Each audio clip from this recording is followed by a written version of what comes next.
I think just in the way that I approach teaching and approach being what I consider kind of a coach Hmm. as my for my students and my parents, just doing things a little bit off the cuff, not being afraid to try something new, not being Yeah. afraid to take out something that's not working, not being afraid to completely revamp myself and my thinking in order to see progress, in order to actually to put faith in something that I can't see yet, which is Yes. really hard, which is I think a lot of teachers are doing, right?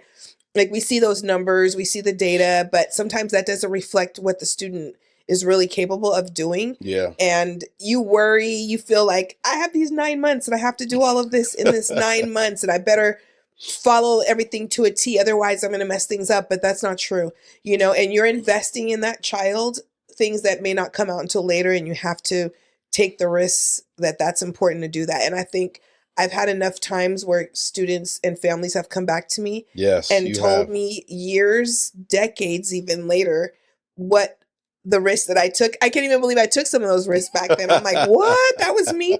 But it was worth it. It definitely was worth it. And just to learn something new and to do something different and to stand out from the crowd and to question things and all of that. Although I'm getting a little bit tired of that, so I'm ready to take a new risk on myself Yes. and put that energy towards myself because it does get kind of exhausting when you're trying to take risks and other people don't want to take those risks or they're Yes. trying to stop you from taking those risks. Yeah. So you just have to find a different way to do what it is you want to do. And it's another risk. It's another Yeah. calculated risk to go a different route.